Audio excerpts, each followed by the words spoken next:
When I started in the business back in 1990, I was lucky enough to get some training around a sales process I could follow. It worked for its time. It was at least a repeatable process, and it carried me for 11 years all the way from lot guy to the general manager.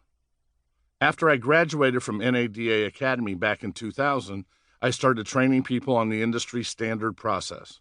Again, it wasn't bad, and at least it was a process, but we developed everything from a distance.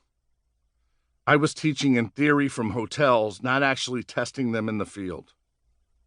When I went back to run a Ford store after 13 years, I realized what we had been teaching was good, but it was out of touch with the way buyers had changed.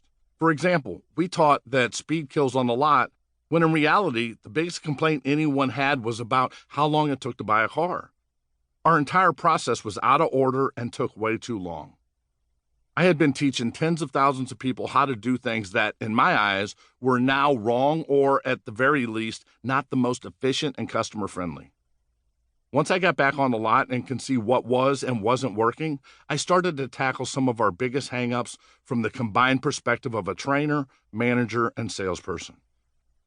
Most of our time monsters got sorted out by layering the sales process and rearranging our approach.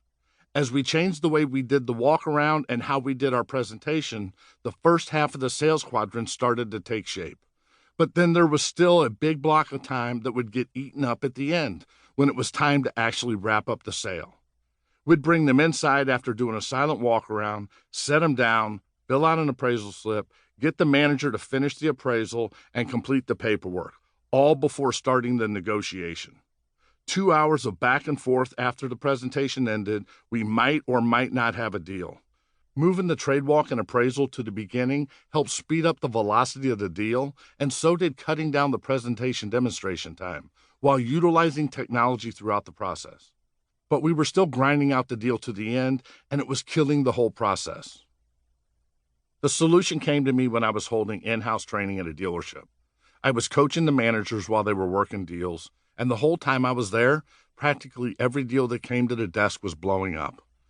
We quickly realized that the managers were getting involved too late in every deal, and as a result, it took a ton of time. All of it came down to one common thread. The customer wasn't committed. Managers getting involved was a good thing. The problem was it was after the first pencil and often too late to deliver a win-win situation. Finally, I realized that we had to leave the office and get out there with them. Before any pencil happened, we needed to sit down with the customer ourselves to find out how committed they really were. Just as I suspected, the salespeople had become customer advocates, closer to being sales prevention people than actually trying to make deals happen. They didn't want to close them and didn't want to pressure people, so they were bringing half-hearted commitments into the negotiation, hoping that the right number would make it work.